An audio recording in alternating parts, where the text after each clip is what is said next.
Welcome to the Lemons and Pineapples podcast. I'm your host, Emma O'Brien, personal development coach, heart math practitioner, dog photographer, and entrepreneur. In this podcast, I share tools, strategies, and amazing guest interviews to help you improve your mindset and your well-being with a sprinkle of fun and probably some mention of dogs along the way. So without further ado, let's squeeze the day. Before we jump into today's episode, I'm looking for a handful of people who can beta test a new coaching package I'm offering. I work with people who are stuck in their lives or careers and would like support in making changes, as well as people who battle with the effects of stress and anxiety. If you feel you would benefit from some coaching, which I'm going to offer at a 50% discount for my beta testers, please send me a DM on Instagram at Emma O'Brien Coach and we can arrange a time to chat. Welcome to episode 24 of the podcast. Today, my guest is Emma Draycott. Emma helps women experiencing debilitating anxiety and panic attacks break free, regain control over their lives, and feel safe and calm so they can reclaim their life, from meaningful relationships to excelling at work and pursuing things that bring them joy. Welcome, Emma. Hi, thank you so much for welcoming me, and thank you for inviting me onto the show. Thank you for being here. So today we're going to be talking about acute anxiety in the form of panic attacks, which I imagine can be utterly debilitating for people. And I know this is a big part of the work you do, is helping people get control of them and, heal the patterns that cause them. From my point of view, I've not ever experienced a panic attack in my daily life. But I've had several panic attacks underwater whilst scuba diving. So I have an idea of what it's like. And for me, the experience was completely terrifying. It was horrible, to sort of put it really mildly.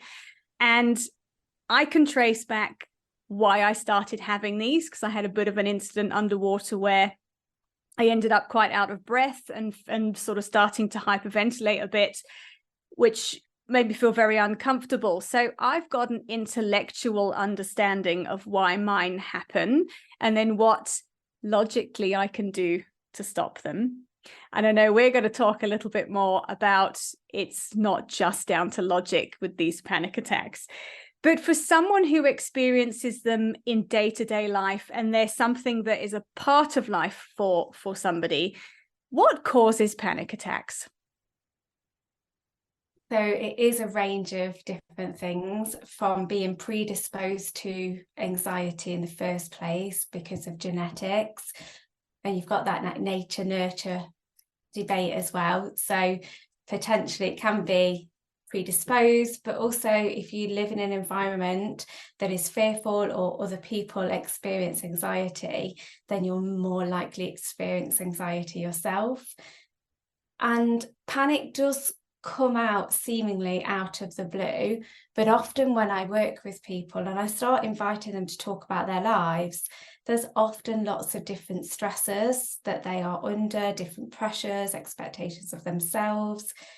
They may feel quite overloaded or overwhelmed, and they may have also had a range of different traumas in their lives that is coming up through the presentation of anxiety. So I see them as interconnected.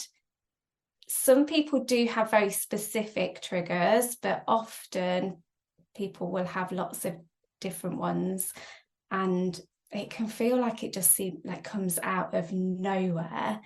But usually there really is triggers to it, and we can understand it in terms of like the person's life experiences, trauma, stress, current circumstances, or a very specific thing, like what you were saying, actually diving, or it can come from like a phobia. So particular, very specific fears that when they're close to that fear, then panic attacks can occur. Yeah, and I imagine it's much easier if you've got a specific fear trigger, because you can actually just start to go, well, we're going to go straight in and work with that fear trigger. And it sounds like for people for whom they arrive because of a cluster of circumstances, I imagine it's a lot harder to logically locate what the triggers are if there's 5 things that stack together to trigger it.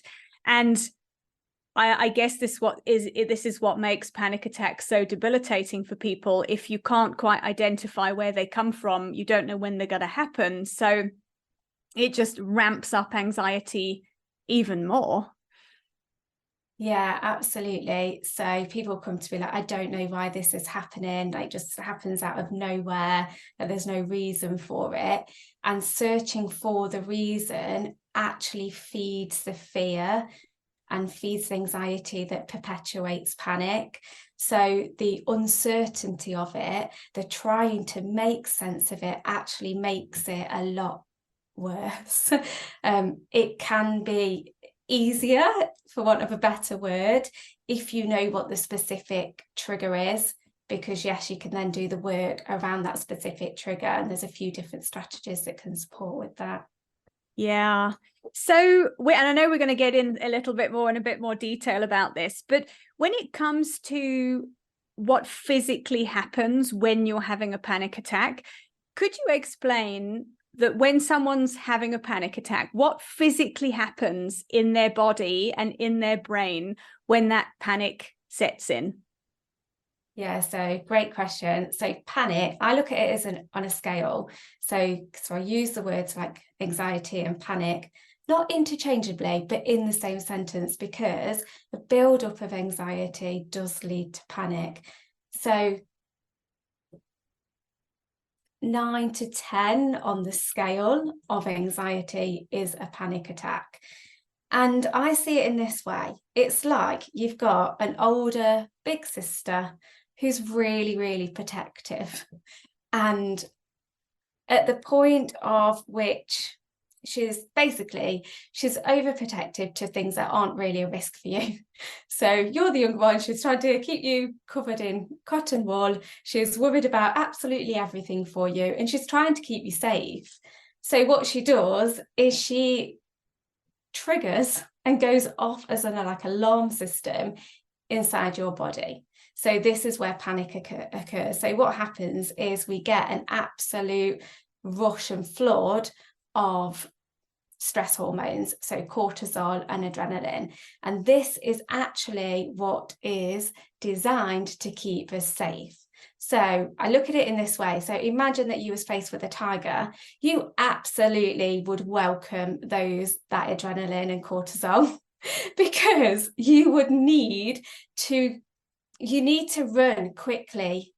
So if you have a tiger approaching you, you want that adrenaline, you want that cortisol, you want the stress hormones, you want it to dilate your pupils, you want it to make you faster, you want it to make your heart beat faster. You wouldn't notice any of this, by the way, because you're absolutely legging it from the tiger, or you're seeing whether you could fight it. So it's a completely natural response. But in panic attacks, the threat is actually not real. So we don't run away from it, we don't fight, and therefore naturally our body doesn't go back into its normal state, which it would do after a threat. Yeah, and I think we live in a world, most of us, where we're not being chased down by tigers. There are tigers of our imagination, and they're often imagination tigers that will never appear, but we're spending time worrying about the possibility of them appearing. Yeah, and I guess the more, my understanding of the stress response is that the more you're in the stress response, the more the more you kind of get stuck in that cortisol always running, adrenaline always running, and always feeling on edge. And I guess this is where people end up being hypervigilant. Yeah, you're absolutely right, and that is what happens. So that tiger, it isn't a tiger, it's an exam, it's a test, it's a conversation you've just had. It can be absolutely anything and everything, and this is where we'll go on to the subconscious a bit more. But all the fears are stored, or the worries are stored in your subconscious, so you might not even realize that there is a threat, but your subconscious knows, because it is absolutely designed to be that meerkat on edge, like looking out and scanning for those dangers. And in terms of the triggering and the cortisol and the stress hormone, so all the things that happen to our body, as I was saying, is completely normal and natural. And we so would want that to happen if a tiger was in fact in front of us, and we wouldn't even notice the heartbeat. But because there isn't a tiger, and because there isn't a real threat that we can see, we actually then start to become more preoccupied with the symptoms that we are feeling. And then that ramps up the anxiety and the panic even more, because now we've got a really fast heartbeat. And there are three particular categories that we fall into around panic. So often the fear is around the fear of our heart and consequences of health around the heart. So I won't name these because it can be quite triggering. Mm-hmm. It can be around breath and breathing, and again the consequences of not being able to regulate that. Mm-hmm. And we can also experience like a depersonalization, where things do not feel real around us. We don't feel real. And they're kind of like the three main categories that panic fall into when we are already experiencing it and our body's reacting in that way. Yeah, and I think I can very much relate from my experience of being 18 meters underwater, and then my brain's going, not sure you can breathe brilliantly well here. And then I'm thinking, no, I'm not sure I can breathe brilliantly well here. And I can't catch my breath. And I started to get into hyperventilating. And then that flight response of get out, they're not safe, get out right now. Hugely dangerous when you're diving, because you're not really supposed to just go shooting to the surface of the water. But it was I think for me, if I kind of think back with hindsight on it, it was just this moment of my logical brain is trying to say, it's fine, you've got air, it's okay, you can calm down. But my alarm system is going, no, it's not okay, you can't calm down, we can't catch our breath, we shouldn't be underwater, it's not safe to be under here, and you need to get out right now, which is what I did. And the physical sensations were so overpowering for me, and that, I mean, I had no logical control over that at all. Horrible. It really is. And I feel for you with it happening underwater as well, because of course your natural response, get out of there, get safe, you're not safe, and there's a few things that I think a lot of people will be able to resonate with that. And people say things like, it's all in your head, just change your thoughts. Well, I tell you, and you can literally illustrate it as well, it's not that simple. If you were able to tell your body that you were safe and it was like, oh, okay, then I'll calm down.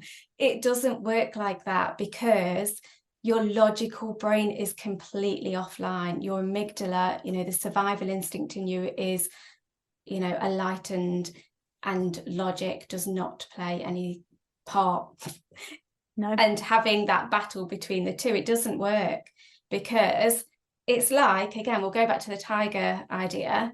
Can you imagine having a conversation with your best friend next to you with the tiger going, it's fine, you're safe, you're okay? And your body is like, there's a tiger right in front of you. What you do? It doesn't care about reasoning or why this is happening or that you are safe. It's like, no, there's a tiger in front of me. We need to get out of here. There's something else you spoke about as well. And it was that thought, as soon as you have that thought, like, oh, maybe I can't breathe, that really triggers, because we get into these thought patterns that absolutely spiral. And anyone listening that can relate with this will know that one thought all of a sudden comes 100 thoughts. So you get to the point when, oh yeah, I'm not sure I can breathe properly. Oh my gosh, we can't breathe properly. And then this happened, and what this happens, and then this and this and this. And that, as you can see, completely escalates, because then we dose even more rushes of adrenaline and cortisol become in our body. And that's actually what keeps the panic cycle going around. It also keeps anxiety going around too.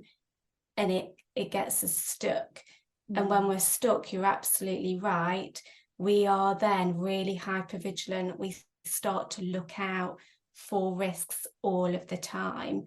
And then a lot of people will have high levels of cortisol and stress all of the time, so that their trigger point of panic is actually just right near the surface, because they're already so heightened. And on that scale that I talked about, they're already a 6 or a 7. They're already living at that space. So it doesn't take long to get to a 9 or 10.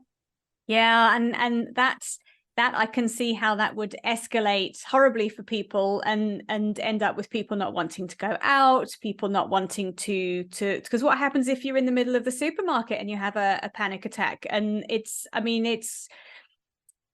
would be awful. So I can see how it ends up ruling people's lives. So with the work you're doing, you're a big part of your work is helping people to break free from this cycle of panic. How do you begin to solve the cycle of panic, of having panic attacks, so you can break this heightened stress response? Because what you're saying and what I'm hearing from you is that the more you have it, the worse it gets, because I guess when it starts off, it could take quite a few things to trigger one. But if you're constantly in this anxiety, the tiniest thing could trigger one, which then of course feeds it and makes it worse and worse and worse. So what's your starting point for breaking the cycle with that for clients? It's really individualized, because what is causing that anxiety in the first place is different. And what I do is I work to help people to feel safe. So a strategy that I've used quite recently with a client that has made such a difference is using pacing, because actually she was overexerting herself, and a lot of people do this. So we looked at that so that her baseline of where she was sitting wasn't so high. And it's really made a massive difference. But that isn't the case for everybody. So having a think about, where does their stress come from? Where does the anxiety come from in the first place? And trying to support with that. So I'll use practical strategies in the here and now to try and reduce anxiety. And then we will look at reducing the fear of anxiety. So a lot of strategies that are spoken about highly are things like breathing techniques and grounding techniques. And they absolutely have their place, but while people still have resistance to anxiety, it is likely to still continue to rule over their life, because it is the resistance to anxiety that actually perpetuates the anxiety cycle. Now, this is the work that I do with my clients, to really help them to get off that cycle and to change their experience.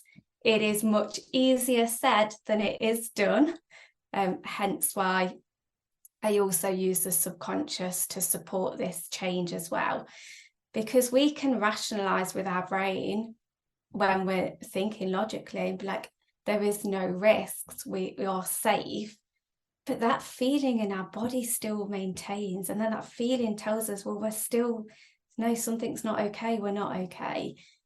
And that is stored, a lot of that information is stored in our subconscious, because our subconscious knows of what's happened in our whole life. It knows what is dangerous, and it is oversensitive.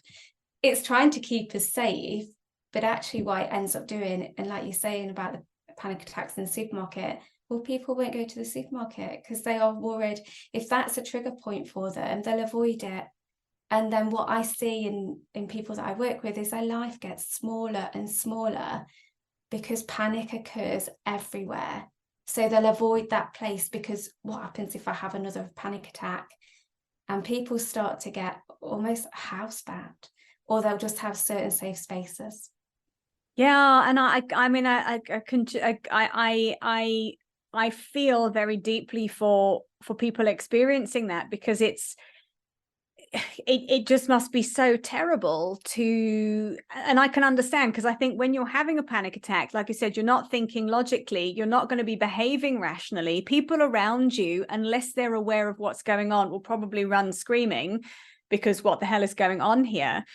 And of course, I'm sure that adds to the isolation with it. And to your point about the logicking out of panic attacks. So with the scuba diving thing for me, I didn't go in the water for 2 years diving.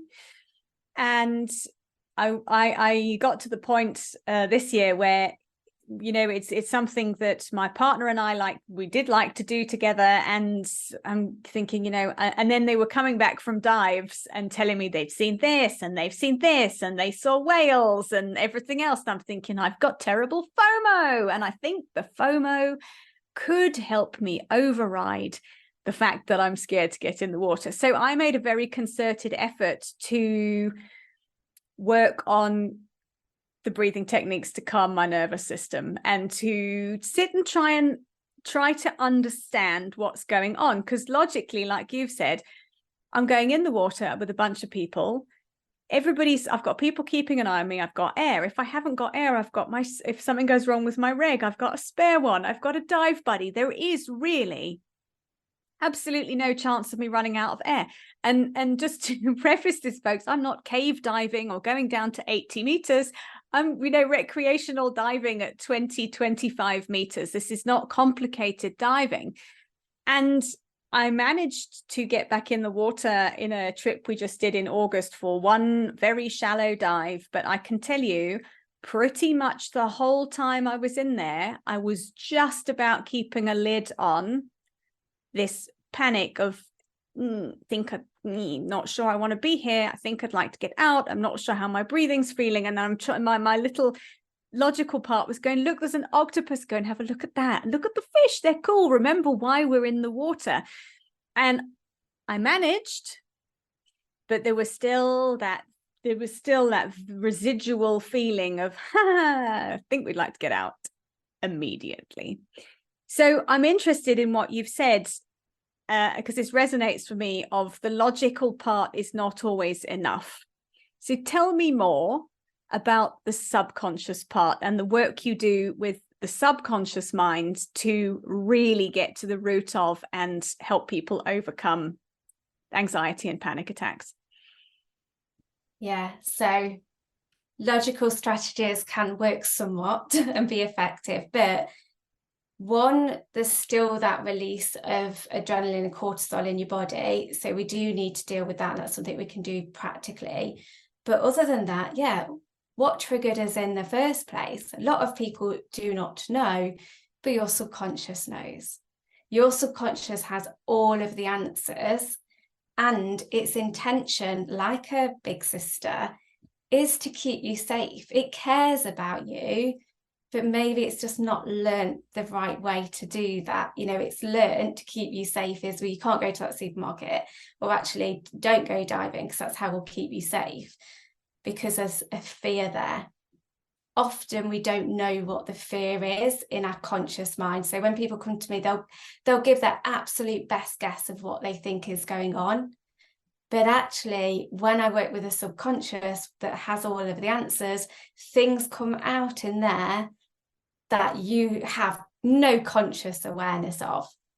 Like, my clients often are like, oh my gosh, like I couldn't even remember that, or I didn't even know that. Or we'll talk about a problem, because we don't always name the thing either, because the subconscious doesn't talk like us. I have to work with subconscious in a different way to how we would have a conversation like this. So it doesn't always talk about the problem in the way that we do either. And what we think is the problem, often with my clients, the subconscious will come forward and go, no, that's not the problem, it's this. And it will just give you a sense of it. And then what I'm able to do then with that sense is to help the subconscious come up with an alternative way of keeping you safe in a different way. So it's a little bit like, I see it like streams and connections. So we know our brain's got connections in it, and we have really strong connections. And I see these like the streams, and they're really deep and loads of water's going in it. They just pass and flow really easily. Now, your subconscious mind will just go and keep on going with that flow because it's easy, rather than trying to make another little stream at the other side where water won't easily just flow down that. So what we can do sometimes, what I can do with the subconscious is, let's find another route. I know you've been using this route and I know you think it's fantastic and it keeps us safe, but actually there's another way. Have you seen this stream down here? How about we go that way?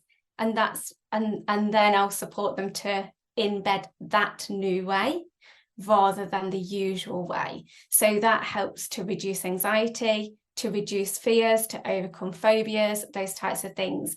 And it gives the brain a new way of working that is much easier and much more effective than having a logical talking therapy conversation. So I blend the both because I train in both. But it's often the missing piece. Yeah, it's fascinating to me, and I know we've had an aside conversation, and we're actually going to do some work with my subconscious on this diving phobia. So that will be an upcoming podcast when I will share what happened. I will share what we did with that and what the outcome was for that. And I guess the test for that is to then go diving and see if I can go get in the water and actually just be very present and enjoy all of the creatures that are there. Last question for you, Emma. What techniques do you use to be able to access the subconscious? So hypnotherapy, pure and simple. So different techniques within hypnotherapy to access that. So yeah, our subconscious is always listening, but to be able to communicate with it, I'll support people to go into, a trance. And in terms of hypnotherapy and the word trance, I think it's quite misleading because we are in a state of hypnosis loads throughout without going to see a hypnotherapist. So for example, if you've ever driven somewhere and got to your destination and thought, how did I even get here? That's actually technically a state of hypnosis. It's just a state where we lose some sensors, basically. It's the same goes if you've ever gone into a movie theatre and gone to see a film and you've gone in the daylight, you've come out and you're like, oh, it's dark. Again, that is actually a state of hypnosis. So it's a really usual state that we have all felt. And it also means that everybody can achieve like a state of hypnosis as well. And everybody can be hypnotized. And it's not something that I do to people. I help facilitate it. And all hypnosis is actually self-hypnosis. People allow themselves to feel in a relaxed state where they just allow their thinking brain to just settle. Yes, and thank you for sharing that, because I think there's often the what comes to mind when we talk about hypnotizing people. For me, it's that skit in Little Britain where they're, look into my eyes, not around the eyes, and it's or Paul McKenna, and it's just, that's not it, folks. And I was having a conversation with another coaching colleague of mine who had somebody, she's done NLP and timeline therapy and some hypnosis, but she said, I've learned it. It's not a skill that I necessarily want to use. I learned it in a course. And she said somebody at her work had said to her, "Oh, I hear you can do hypnosis. I want you to hypnotize me for weight loss." And she's been sitting with this and trying to explain to this lady that we need to do some coaching around this as well first. And it's not just 1, 2, 3, you're not going to eat any more cakes anymore. And I said to her, I think it is this perception people have that it's some magical thing, like you've said, that Emma the therapist is going to do to me, and actually it's not. So thank you for clarifying that, because I think it's really important for people to understand that it's not like you're giving them some LSD and they're going off into a trip into another world somewhere. It's really interesting. People experience it really differently. What my clients say is that it's really relaxing. It's like the most relaxed they've ever felt often. And some people do experience different things. So some people are like amazed of what the imagination, that subconscious comes up with, because your subconscious is so creative and it comes up with images and how it explains a problem. It's not in words, it is different. So people come out of the sessions and often are completely in awe of what came up or how they feel. And for many people it can feel like magic. But in terms of the explanation of it, it's allowing your mind to have a new way, to change thoughts, to change the feeling, to change the fear.